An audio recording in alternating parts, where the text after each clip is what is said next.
সেনাবাহিনীর প্রধান জেনারেল ওয়াকারুজ্জামান কি বাংলাদেশে সেনা শাসন চাচ্ছেন, নাকি বাংলাদেশের জনগণ সেনা শাসন চাচ্ছেন, নাকি আওয়ামী লীগের গুজব সেলের সদস্যরা সেনা শাসন চাচ্ছেন? দেশ নিয়ে গভীর ষড়যন্ত্র হচ্ছে। স্বৈরাচারকে পুনর্বাসনের জন্য সেনাবাহিনী উঠে পড়ে লাগছে। এ নিয়ে কি বলে রাজনৈতিক বিশ্লেষক ডাক্তার ফাইজুল, শুনেন তার বিস্তারিত আলোচনা। এ নিয়ে এখন দেশি বিদেশি বিভিন্ন জায়গায় মিডিয়ায় বর্ণনা চলছে। বাংলাদেশে সেনা শাসনকে উস্কে দেওয়ার জন্য কয়েকটি অঙ্গে কাজ করা হচ্ছে বিভিন্ন জায়গা থেকে। যেই কর্নারগুলো থেকে কাজ করছে তার মধ্যে অন্যতম একটি কর্নার হচ্ছে ভারত। ভারতের বিভিন্ন গণমাধ্যম বিভিন্নভাবে উস্কে দিচ্ছে বাংলাদেশের জনগণ নাকি সেনা শাসন চাচ্ছে, সেনা শাসনের জন্য নাকি বাংলাদেশে মিছিল হচ্ছে এবং এই মিছিল করে নাকি সেনা শাসন আমরা আনতে চাচ্ছি। বাংলাদেশের যে কোনো কাজ যে কোনো মূল্যে তারা তাদের মাধ্যমে পরিচালনা করতে চায়, তার অন্যতম একটি প্রমাণ হচ্ছে আজকের এই সেনা শাসন বিষয়ে তাদের অতিরঞ্জিত মন্তব্য এবং বক্তব্য। আমার জানা মতে এখন পর্যন্ত বাংলাদেশের সেনাবাহিনী থেকে শুরু করে দেশপ্রেমিক সেনাপ্রধান থেকে শুরু করে কেউ বাংলাদেশের সেনা শাসনের পক্ষে না, সেনা শাসন আসার সুযোগ নেই। আমি সবসময় বলেছিলাম যে 5ই আগস্ট একমাত্র মুখ্যম সময় ছিল যেই সময় বাংলাদেশের মানুষ হাসিনা থেকে মুক্তি পেয়ে যে কোনো ডাল ধরতে তারা প্রস্তুত ছিল, হোক সেটা সেনা শাসন, হোক সেটা ভিন্ন শাসন, হোক সেটা জরুরি অবস্থা, যাই হোক না কেন জনগণ সেটাকে মেনে নিত, কারণ হাসিনার কাছ থেকে মুক্তি পেয়েছে। হাসিনার কাছ থেকে মুক্তি পাওয়ার 8 মাস পরে সেনা শাসন আসার মতো দেশেরও যেমন পরিস্থিতি নেই, জনগণের ভিতরেও সেরকম কোনো আকাঙ্ক্ষা নেই। তাহলে কারা এই বাংলাদেশের সেনা শাসনকে উস্কে দিচ্ছে? আমি গত কয়েকদিন যেটা অবজার্ভ করলাম, বাংলাদেশে বেশ কিছু জায়গায় আওয়ামী লীগের প্রতাত্তা যারা আছেন, যারা আওয়ামী লীগের মধ্যে সুবিধা ভোগ করে বিভিন্নভাবে অর্থ সম্পদ লোপাট করেছেন, নিজেদেরকে বিশাল বিশাল কেস মামলার মালিক হয়েছেন, খুন খারাপির সাথে সম্পৃক্ত ছিল, এই মানুষগুলো ভাবছে যে বাংলাদেশে যদি সেনা শাসন আসে হয়তো ডক্টর মোহাম্মদ ইউনূসের চাইতে ভিন্ন কোনো কিছু চরিত্র এখানে তারা করতে পারবেন, তথা অ্যাটলিস্ট আপনার ঘর ভাঙতে পারলো, আপনি নির্বাচন থেকে দূরে থাকলেন, ক্ষমতায় আসলেন না, 2-3 বছরের পরে আওয়ামী লীগ হয়তো আবার নতুন করে আসার একটা স্বপ্ন বুনতে পারে, এরকম বিভিন্ন সমীকরণ করে তারা সেনা শাসনের পক্ষে। এবং তারা এই সেনা শাসনটা মূলত পজিটিভ সেন্স থেকে পক্ষে নয়, তারা চায় বাংলাদেশে যে কোনো মূল্যে এটা দিয়ে একটা অরাজকতা, যাতে করে এই সেনা শাসনের উপর ভিত্তি করে বাংলাদেশের মানুষ আবার ফুঁসে ওঠে। এই ফুঁসে ওঠার পরে আবার সবাই যাতে বলে আগেই ভালো ছিলাম, তথা শেখ হাসিনার শাসনামল, এখন আবার সেনা শাসন, আবার মিছিল মিটিং শুরু, হরতাল অবরোধ শুরু, এই জিনিসগুলো তারা করাতে চাচ্ছে জাতির কাছে প্রমাণের জন্য। কিন্তু বাংলাদেশের সেই সুযোগটা এখন আর মনে হয় বিন্দু মাত্র নেই যে সেনা শাসন আর আসবে। আপনারা জানেন গতকালকে হঠাৎ করে সারা বাংলাদেশে গুজব উঠলো যে সেনাবাহিনীর প্রধান দায়িত্ব নিচ্ছেন ডক্টর মোহাম্মদ ইউনূস পালিয়ে যাচ্ছেন, এবং পালিয়ে গিয়েছেন, অনেকে অনেকে এভাবেও প্রচার করেছেন। সবচেয়ে অবাক হয়েছি বাংলাদেশের অনেক দেশপ্রেমিক যারা মূলত বাংলাদেশের জন্য লড়াই করেছেন, ফ্যাসিবাদ বিরোধী আন্দোলনে লড়াই করেছেন, সংগ্রাম করেছেন, এরকম অনেক অনলাইন ইউটিউবার, অ্যাক্টিভিস্ট, তারাও পর্যন্ত আমার কাছে মনে হচ্ছে সেনা শাসনকে উস্কে দিচ্ছেন। যে কোনো মূল্যে সেনা শাসন যদি চলে আসে তাহলে তাদের হয়তো কোনো না কোনো পারপাস সাফ হচ্ছে, বা বাংলাদেশে তারা যে কোনো মূল্যে এই পরিস্থিতিটাকে শান্ত সুষ্ঠু মনে হয় দেখতে চাচ্ছে না। কারণ আমরা দেখলাম অনেকেই ইতিমধ্যে মন্তব্য করেছেন সেনাবাহিনীকে নিয়ে। কিন্তু আমি বারবার জনগণকে আশ্বস্ত করতে চাই বাংলাদেশে সেনা শাসন আসবে না, আসার মতো পরিস্থিতি এখন বাংলাদেশে নেই। এই সেনা শাসনটা 3টি শ্রেণীর গ্রুপে চায়। এক, ভারত বাংলাদেশে অশান্তি সৃষ্টি করার জন্য।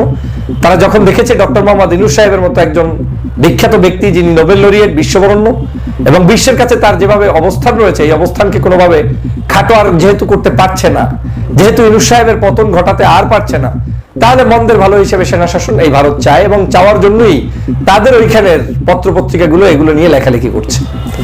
আর যে অংশটি আমি বললাম যে আওয়ামী লীগের পতিত স্বৈরাচারের অংশটি, তারা সেটা চাচ্ছে। আরেকটি অংশ হচ্ছে অন্তর্বর্তীকালীন সরকারেরও ভালো চায় না, কিন্তু বিদেশি কারো না কারো এজেন্ট, কিন্তু দেখতে দেশপ্রেমিক, এই মানুষগুলো আমার মনে হচ্ছে সেনা শাসনের দিকে ধাবিত করছে এবং তাদেরকে যে কোনো মূল্যে উস্কে দিচ্ছে। আপনারা জানেন আমার দেশের স্বাধীনতা সার্বভৌমত্বের জন্য সবচাইতে যেই ব্যক্তিটি, যেই গোষ্ঠীটি, যেই সংস্থাটি সবচেয়ে বেশি গুরুত্বপূর্ণ, সেটা হচ্ছে বাংলাদেশ সেনাবাহিনী। যে কোনো বিপদের এন্ডিং সেকশনটাই হচ্ছে ওইখানে। আপনি বাংলাদেশের আজকে যদি কোনো অরাজকতা হয়, যে কোনো উপায় আপনাকে সেনাপ্রধানের কাছেই স্যালেন্ডার করতে হবে। আজকে যদি কেউ পালায়ন করে, যে দায়িত্বপ্রাপ্ত ছিলেন প্রধান উপদেষ্টা কিংবা প্রেসিডেন্ট কিংবা প্রধানমন্ত্রী, দেখা যাবে যে তার ওই সময়ে সেনাবাহিনীকে একটা বড় ধরনের রোল প্লে করতে হয়। যেমনটা শেখ হাসিনা পালিয়ে গিয়েছে, আমাদের এই বাংলাদেশে কিন্তু শেখ হাসিনার পরবর্তীতে মির্জা ফখরুল ইসলাম আলমগীর এসে ডাইরেক্ট কোনো জায়গায় সংবাদ সম্মেলন করে নাই, কিংবা জামাতের আমির ডাক্তার শফিকুর রহমান সাহেব করেন নাই। এই সংবাদ সম্মেলন করা কিংবা বক্তব্য দেওয়া কিংবা রাষ্ট্রের জাতির কাছে কোনো মেসেজ দেয়া, ওটা সেনাপ্রধানকেই করতে হয়েছে। দ্যাট মিনস সেনাবাহিনী যে কতটা গুরুত্বপূর্ণ এটা আমাদেরকে অনুধাবন করতে হবে। তাহলে আমাদের এই সেনাবাহিনীকে বিতর্ক কেন করা হচ্ছে বারবার? বিতর্ক এজন্যই করা হচ্ছে, জেনারেল ওয়াকারুজ্জামান, আমি যেটা বারবার বলি, তিনি প্রায় 44 দিন ক্ষমতায় থাকা অবস্থায় বাংলাদেশ থেকে শেখ হাসিনাকে পলায়ন করতে হয়েছে। পৃথিবীর সব পাগলেও বুঝে যে আমি যেই অফিসের দায়িত্ব থাকবো, ওই অফিসে আমি দায়িত্ব নেওয়ার পর থেকে যদি ওই অফিস থেকে মালিককে তাড়িয়ে দেওয়া হয়, তাহলে স্বভাবতই মালিক যে তাড়িয়ে দেওয়া হয়েছে এটার দায়ভার ওই অফিসের ম্যানেজারের উপরে পড়ে। বাংলাদেশে শেখ হাসিনাকে তাড়িয়ে দেওয়ার জন্য 44 দিনের মাথায় যেই ব্যক্তিটি ঝুঁকি নিয়েছেন তার নাম জেনারেল ওয়াকারুজ্জামান।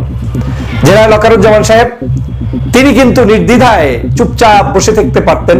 হয়তো অনেক মানুষ খুনাখুনি হতো, আহত হতো, নিহত হতো, এবং একটা পর্যায়ে হয়তো আন্দোলন স্থগিত হতো, কিন্তু এটা আবার হয়তো জ্বলে উঠতো 2 বছর, 1 বছর, 3 বছর পরও লাগতে পারত। কিন্তু জেনারেল ওয়াকারুজ্জামান সাহেবের কারণেই আমরা কিন্তু সেদিন মুক্তি পেয়েছিলাম। এবং 5 তারিখ থেকে আজ অদ্যাবধি পর্যন্ত আমি কিন্তু একই সুরে কথা বলছি যে এই দেশের ক্লান্তি থেকে মুক্তির জন্য যারা যারা ভাইটাল ভূমিকা পালন করেছে, তার মধ্যে নাম্বার 1 স্টুডেন্ট, পলিটিক্যাল পার্টিস, দেন আপনার সিপাহী, এই যারা আর্মির বিভিন্ন ধরনের সৈনিকরা রয়েছেন, এরপরে বিভিন্ন শ্রেণী পেশার মানুষরা আমাদের এখানে সম্পৃক্ত হয়েছে, আলেম ওলামা, নায়ক নায়িকা, গায়ক, শিল্পী, সাহিত্যিক, কবি, সাংবাদিক, সবাই আমরা এই কাজে অংশগ্রহণ করেছি।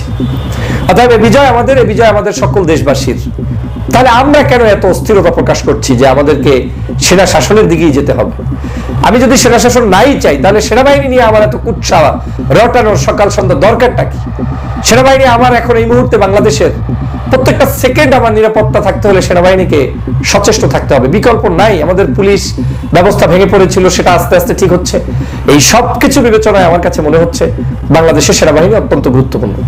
তাহলে কি সেনা শাসন আর এই উস্কে দেওয়ার পরেও আসবে না? আমার ধারণা না, আসবে না। হ্যাঁ, তবে আসবে সেটা এমন পরিস্থিতি যদি হয় যে বাংলাদেশের মানুষ কেউ কারো কথা শুনছে না, গৃহযুদ্ধ বেঁধে গিয়েছে, অশান্তি তৈরি হয়েছে, তখনও যদি আপনি বলেন সেনাবাহিনীর প্রধান কেন ক্ষমতা নিবে, তখন তো নিতে বাধ্য, তাকে নিতে হবে দেশকে শান্ত রাখতে হলে।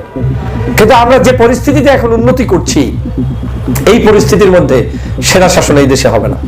এবং জেনারেল ওয়াকারুজ্জামান সাহেব সম্পর্কে আমি যতটুকু ওয়াকিবহল, তার মাথায় বিন্দুমাত্র এই চিন্তাটাই নাই যে এখানে দায়িত্ব নিবে কেন? দেশের অর্থনৈতিক অবস্থা ভালো নেই, যে অবস্থা শেখ হাসিনা রেখে গিয়েছে সেই অবস্থায় ডক্টর মোহাম্মদ ইউনূস ছাড়া আমাদের সামনে বড় কোনো ফেস নেই। তিনি আজকে আমাদের সামনে কথা বলছেন, বিশ্বব্যাপী আমরা ব্যাকআপ পাচ্ছি, তার নেতৃত্বে বাংলাদেশ চলছে। কিন্তু আজকের এই সেনা শাসনটা আসবে না, কিন্তু আসানোর জন্য এই প্রচেষ্টা চালিয়ে যাচ্ছে পার্শ্ববর্তী দেশ ভারত এবং তাদের ইন্ধনে কিছু কিছু গোপন অনলাইন অ্যাক্টিভিস্ট কিংবা বিভিন্ন জায়গার যারা রাজনৈতিক অঙ্গনে জড়িত আছেন, এদের কেউ না কেউ ফুসলে দিচ্ছেন, উৎকে দিচ্ছেন, তাদেরকে খোঁচা মারছেন। আমি বাংলাদেশের সমগ্র দেশপ্রেমিক নাগরিকদের উদাত্ত আহ্বান জানাবো, সেনা শাসন আমাদের দেশের প্রয়োজন নেই, কিন্তু সেনাবাহিনীর প্রয়োজন আছে। সেনাবাহিনী আমাদের পাশে থাকবে, আমরা যেমন একে অপরের পাশে থাকবো। জেনারেল ওয়াকারুজ্জামান সাহেব সম্পর্কে অনেক হয়েছে, আর নয়। বাংলাদেশের একটি অভ্যাস হচ্ছে, যেই লোক আপনাকে ভালো কিছু করে দেয় সেই লোককেই একটা সময় আপনি হারিয়ে দিতে চেষ্টা করেন। আমরা এও জানি যে বাংলাদেশের আওয়ামী লীগের আমলে বাংলাদেশে যারা ছিল কম বেশি সবাইকেই তো আমরা আওয়ামী লীগের হিসেবেই জানতাম। এখন আওয়ামী লীগ চলে যাওয়ার পরে কি সব চলে গিয়েছেন? না। তাহলে এই মানুষগুলোর উপরে অতিরঞ্জিত মন্তব্য বক্তব্য দেয়া থেকে আমাদের বিরত থাকতে হবে, তাদেরকে সহযোগিতা করতে হবে। সব মানুষকে এক পাল্লায় মাপা ঠিক হবে না।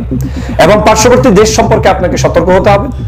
এবং আমাদের দেশের নাগরিকরা যদি আমরা ঐক্যবদ্ধ থাকি এবং আমরা যদি সত্যিই ন্যায়সঙ্গতভাবে দেশের জন্য কাজ করি, তাহলে এই দেশে কখনোই সেনা শাসন আসবে না।